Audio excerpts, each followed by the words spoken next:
कभी सोचा है कि एक पूरी की पूरी सभ्यता बस गायब कैसे हो सकती है, जो अपने पीछे सिर्फ टूटी फूटी ईंटें, कुछ मनके और कुछ हड्डियां छोड़ जाए। आज हम समय में बहुत पीछे जा रहे हैं, इसी एक रहस्य को सुलझाने की कोशिश करनी। हम बात कर रहे हैं हड़प्पा सभ्यता की। तो चलिए इस पुरातात्विक जासूसी की दुनिया में उतरते हैं। सोचिए जरा, ये कितना बड़ा सवाल है। और शायद यही सवाल है जो पुरातत्वविदों को, मतलब आर्कियोलॉजिस्ट्स को, हर दिन काम पर लगाता है। वो एक तरह से अतीत के जासूस हैं, जिनका काम ही है इन छोटे छोटे बिखरे हुए सुरागों को जोड़कर एक भूली बिसरी दुनिया की पूरी तस्वीर बनाना। और हड़प्पा के लोगों ने हमारे लिए सबसे बड़ा रहस्य छोड़ा है, उनकी लिपि। इस मोहर को देखिए, इस पर जानवर बने हैं और कुछ चिन्ह भी। ये उनकी भाषा है, उनकी लिखाई, जिसे आज लगभग 5000 साल बाद भी कोई पढ़ नहीं पाया है। मतलब उनकी पूरी कहानी, उनके सारे राज उन्हीं की चीजों में बंद हैं, उनके घरों में, उनके बर्तनों में, उनके गहनों में। हमें उनके शब्दों के बिना ही उनकी दुनिया को समझना होगा। तो बात आती है कि हमें इस खोई हुई सभ्यता के बारे में आखिर पता चला कैसे। भाई, इसकी भी अपनी एक बड़ी दिलचस्प कहानी है। 20वीं सदी के शुरुआत तक ये पूरी दुनिया जमीन के नीचे दबी हुई थी, किसी को पता भी नहीं था। फिर 1921 में दयाराम साहनी ने हड़प्पा में खुदाई शुरू की। ठीक अगले साल 1922 में राखाल दास बनर्जी को मोहनजोदड़ो के खंडहर मिले।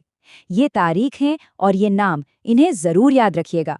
और फिर आया वो ऐतिहासिक साल 1924, जब एएसआई के डायरेक्टर जनरल जॉन मार्शल ने पूरी दुनिया के सामने ऐलान किया कि भारत में एक नई प्राचीन सभ्यता खोजी गई है। और ये कोई छोटी मोटी खबर नहीं थी, इसने भारत के इतिहास को हजारों साल और पीछे धकेल दिया। अच्छा, तो अब ये समझना जरूरी है कि ये सभ्यता कोई रातों रात नहीं बन गई थी। नहीं, ये एक बहुत लंबा सफर था जिसके अपने उतार चढ़ाव थे। इतिहासकार इसे मोटे तौर पर 3 हिस्सों में देखते हैं। सबसे पहले था शुरुआती दौर, जब छोटे छोटे गांव बस रहे थे, खेती शुरू हो रही थी। फिर आया इसका सबसे अहम दौर, यानी विकसित चरण, लगभग 2600 से 1900 ईसा पूर्व के बीच। ये इनका स्वर्ण युग था, वो समय जिसके बड़े बड़े सुनियोजित शहरों के बारे में हम पढ़ते हैं। और आखिर में आया इसका अंतिम चरण, जब ये शानदार शहर धीरे धीरे खत्म होने लगे। तो चलिए अब अपनी जासूसी वाली टोपी पहनते हैं और देखते हैं कि इन लोगों की ईंटें और मनके हमें इनकी दुनिया के बारे में क्या कुछ बताते हैं। सबसे पहला सुराग, और शायद सबसे चौंकाने वाला सुराग, है उनकी शहर बनाने की कला। मतलब कमाल की थी।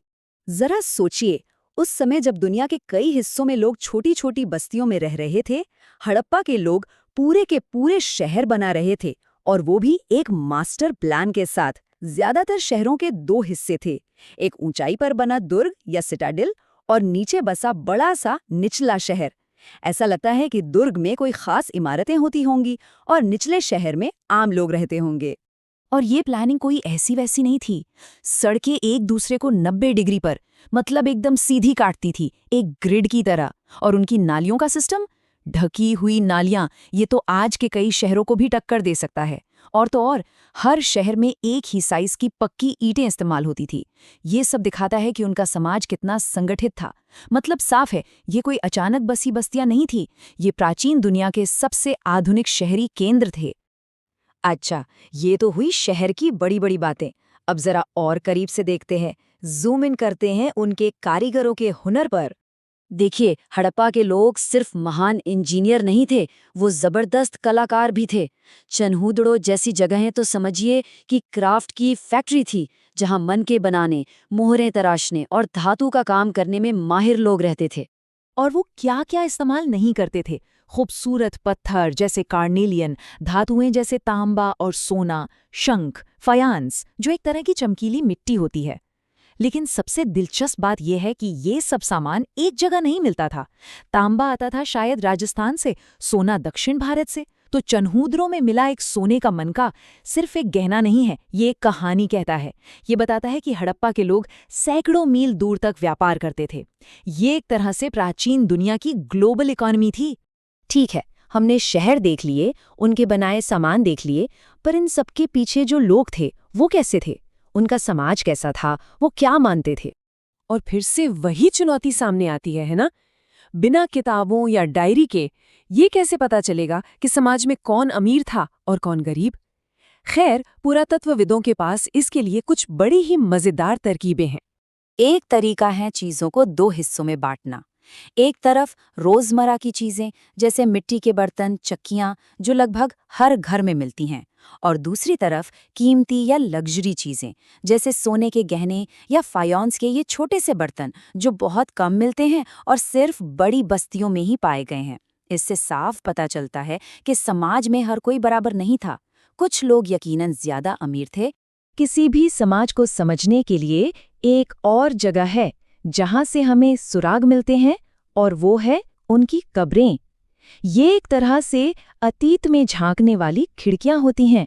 हड़प्पा में मृतकों को गड्ढों में दफनाया जाता था। कुछ कब्रों से मिट्टी के बर्तन और गहने भी मिले हैं, जो शायद ये दिखाता है कि वो मृत्यु के बाद के जीवन में विश्वास रखते थे। लेकिन यहाँ एक बहुत ही दिलचस्प बात है। मिस्र के राजाओं की तरह जो अपने साथ खजाना लेकर जाते थे, हड़प्पा के लोग मृतकों के साथ कीमती चीजें नहीं दफनाते थे। शायद वो मानते थे कि मौत के बाद इन दुनियावी चीजों का कोई मोल नहीं है। ना सोचने वाली बात। इतना सब कुछ जानने के बाद भी कहानी खत्म नहीं होती, बल्कि अब आते हैं उन सबसे बड़े सवालों पर जो आज भी अनसुलझे हैं। इतने सुनियोजित शहर, हर जगह एक जैसी ईंटें, एक जैसा वजन तोलने का सिस्टम, ये सब देखकर एक ही सवाल उठता है, इन सब का इंचार्ज कौन था?